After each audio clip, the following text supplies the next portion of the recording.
driving. And AAA studies have shown that a person on the cell phone has about the same attention and really driving ability as a drunk driver. I know I've been on a cell phone, and you all probably have too when you're driving. For me, I've gone from point A to point B, got to point B, and I couldn't remember how I got there. I was so engrossed in that conversation, But now, and it's really dangerous, especially on I-70, these truckers, and you can tell they're texting. They're not watching the road. They're pulling off the road on, you think it's a drunk driver down there. So, that's an example of, do you have a policy on that to make sure that, you create as safe environment as you can. And of course, the employment law practice changes every year. You don't have to do it every year. It's time consuming. As such, we do offer a sample employee handbook. Now, we're by no means coming to Cheyenne County and telling you what to do. All we're doing is, here's some ideas. No sense in trying to reinvent the wheel. Let's just see what everybody else is doing, and we like it, we think we'll look at it, and if we don't, we won't. And it's simple as that. Well, we seem to be modifying ours not as frequently as we was. The one we have set now is served us pretty well. We've had it a couple of years now. Couple of years? Yeah. And that's fine. But usually, about every 4 years, you say, well, we can justify taking some time going through this page by page and then I always say the presidential election year, because it seems like after we get a new president, got all kinds of a bevy of new laws coming down that affects, of course, city and counties. So, any questions, Commissioners? Yeah, I have one. Okay. We was told here, I don't know, was it a month ago, that K-Camp wants us we rent our fairground building, and they want us to have the people that rent it carry their own insurance. And this kind of bothers me for the fact that the people that are renting it are the ones that pay taxes to build it and maintain it. And I don't understand the thought process. Well, I think who did you talk to? Who told? We received a letter, didn't we? Okay. Was it with respect to making sure that the vendors provide vendor insurance? Well, whomever for the vendors. is using the facility. And I had explained to her that it's mostly used for wedding dances, banquets, things of that nature. Meetings. And she alluded water board to meetings. She alluded to that homeowners policies should cover it, but I still needed the language in the agreement. Right. But that's going to turn away a bunch of people from using that facility, even though they're paying for it as taxpayers, like Roger's saying. Sure. Because of that requirement of the insurance. Yeah. And I just can't understand. We carry insurance on the building. I mean, we carry it when we use it through the fair. Well, somebody drives on those grounds and has an accident, and it's the insurance. Are we covered? If it's the parking lot on the grounds. I'll try to explain this, and I'm not going to say you're going to be satisfied, but I'll try to explain it because I presented this here about the second year I was doing this to all the counties that had community buildings or had county fairgrounds or any other county facility that hosted events or gatherings. And I had the same question. I said, well, they're already paying insurance. They said, well, here's what they're paying insurance for is for tornadoes and fire and liability of the county-owned property. And I sometimes like to try to explain these with examples, if that's okay. We had one county, and I don't really want to name it, what it is. I'm not supposed to because it was a big liability case. And this was in the eastern part of the state. They had a county fairground, and they had drag races at the fairground. And no problem, they're insured. And I can sort of tie this into another one. You have the bleachers, you know, people sit in the bleachers. Now, if a person falls out of that bleacher, K-Camp insurance is covered. Child falls off the railing breaks, somebody falls, or they just fall out. We cover you. That's a county-owned bleacher. But in this case, you got spectators. You got the event organizer for the drag race. They're having a drag race. One of the cars going around the circuit, the wheel comes off, goes up into the bleacher, and kills a spectator. K-Camp the county gets sued. Commissioners get sued. The organizer didn't have insurance.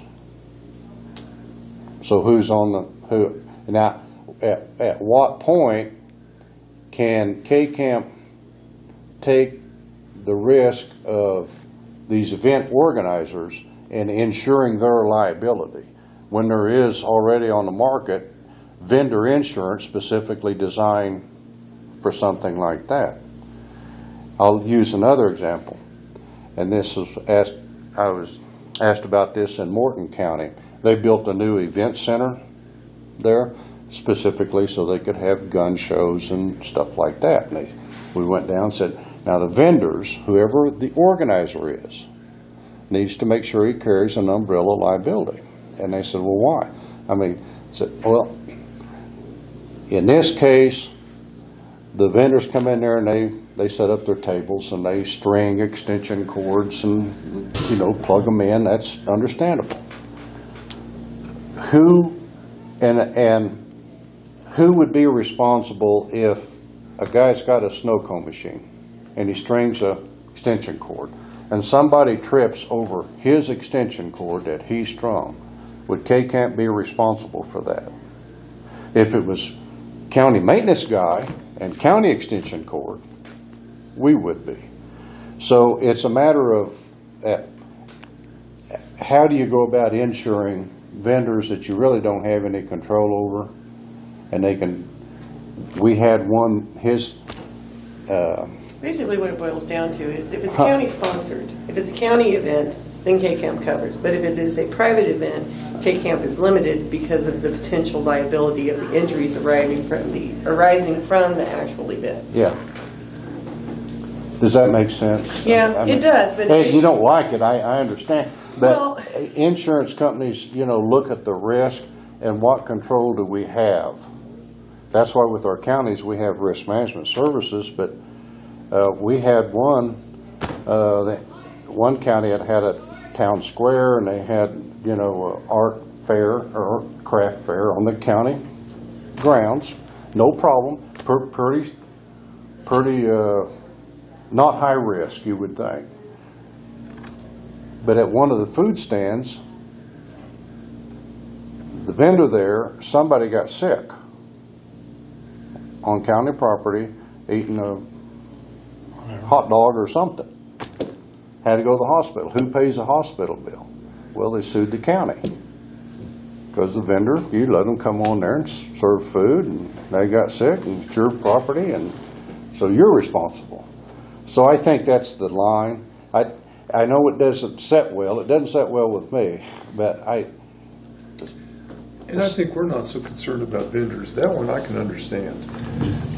We have private individuals that, let's say, want to hold a wedding dance there. Right. That's where we're running it, because it's one of the few buildings in the community that's large enough to hold that amount of people. Sure. So how can we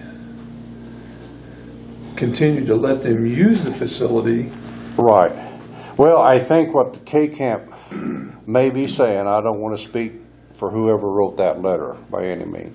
What they're may saying is that this is what you should do.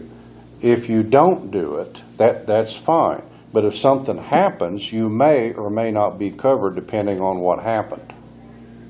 Liability. So if it's wedding reception, is that what they would do there? Is rent it for a reception? And a lot of counties do that there. And say somebody at the wedding reception gets drunk and leaves and has a car wreck and some people die. Who That's what I would be worried about as a commissioner, is the exposure that you're presenting here to Cheyenne County. And so you have to weigh that and say, well, this is an acceptable risk. We had one that said, well, we're going to have a gun show. The year before, we had a county facility that had a gun show, no problem, but somebody got shot at it. Is this thing loaded? Boom, shot a guy in the side. Well, should the vendor been responsible for that? Well, the county got sued, and the commissioners got sued. So I think that's what you as the commissioners have to weigh. The most important part of an insurance policy, I don't care if it's K-Camp or your homeowners, I always said, go to the exclusion page. Find out what they don't cover, rather than what they do. And then see, well, they don't cover this and this and this. Can I get insurance for this and this? Yeah, if we don't cover floods, but you can get flood insurance for that. We don't cover earthquakes like happened down in Reno County, Hutch, but you can buy earthquake insurance. I think that's what K-Camp is sort of, certain things but the parking lot, somebody goes out and breaks their leg in a pothole in the parking lot, we cover that. That's county parking lot. But once they get in there to that vendor at the invitation, and there's some question if you have the coverage. I hope I've not stepped on your toes. No, it makes more sense to me. Yeah. But I guess what I'm saying, if you want to take something back to them, instead of sending us a letter because we feel like I see. we got covered, Yeah. we're paying for this, Yeah. here's what we changed to you 2 Sure. years ago because we thought we were going to get better coverage. Right. Then all of a sudden, What now you're going to have to tell them they have. Sure. They should- Did your they should previous have- insurance cover that, or did you not know? Didn't know. Sometimes Nobody what we ever found said a out, word. it's sort of, we try to be proactive, said, hey, just so for your information, we want to make sure that you think you're covered, and you may be or you may not be. And Well, I can see rather than I you say, understand we that got point. that, why didn't you tell us, or something. And so, I mean, Yeah. but I do think that, probably a phone, like I said, phone call and Yeah. talk to you. And that way, because you can say a lot more in words than you can a letter. Right. And then just another one, just for example, which we just all laughed. K-Camp told us they would like us to carry flood insurance on our emergency building. Museum. Now, what's It was that? the Museum. They do what? The museum. It was the museum. Yeah. Now, if you drive up and see the museum, you'll see that it'll never flood. Oh, It's up on top of the hill. we suggested that you carry flood insurance? Yeah. I see. And I'm going, now somebody didn't Yeah, look at the facility. yeah, I mean, yeah, if that floods, holy mackerel. yeah. St. Francis. St. Francis is gone. Courthouse is in there. No, insurance can really be, really write you the letters and stuff. But I don't think, I would hope that we say you have to get it. We just said you should probably have it. In Well, I case think something happens and you say, why didn't you tell us to get insurance? We try to protect the pool. Well, I think where we're struggling more than anything is trying to get a lease agreement designed so people that are wanting to rent the facility, we can have the lease agreement there. What's going to be a stumbling block is if in the first paragraph or somewhere it says you are responsible to provide your own insurance. And what we're afraid of is that people aren't going to use the facility now. Well, I think the way we approached that when I first started doing this, and I haven't talked about vendor insurance for several years, but I don't think it's changed, is we had got with the county council and I said, now, you can provide the lease, and we can provide one, a sample one. But at the very least, let's say you want to have an art exhibition there. Somebody wants to bring in and exhibit their art, maybe sell some paintings or what. That's pretty low risk. At the least, get a waiver signed. It's limited protection for you because it's hard for a person to sign away recklessness, let's just say, or something, you know, how that works. But it's better than nothing. At least you said, well, we tried, you know, I mean, you know, and in other words, a waiver that they acknowledge, but if there's something happens as a direct result of them and or their carelessness or inattentiveness, that you're responsible. I mean, it doesn't say it like that, but that's sort of the, and they understand that, you know, I'm going to string this extension cord, but I better put tape or put a rug. I better minimize somebody tripping over it like me and I break my back. Because now you're talking, yeah, well, whose fault is this? You know, and of course the county says, well, we didn't, but we told them they could do it. So you're sort of involved in it a little bit. And so I think that's sort of how that works. It can get complicated. This coverage can get very complicated. So I think K-Camp was saying you get vendor insurance, just beware. And of course, we don't sell it. I mean, it's not a marketing thing for us. We could recommend where you can go to get some, and you can buy vendor insurance literally for that event. 1 day of insurance for this. Russell County, I don't mind saying this, at the state fair, the county fair, you know, mutton busting. You know, a guy brought in his animals, farmer, and a little child got on there and was critically hurt on one of his sheep, mutton busting. He didn't have no insurance, you know.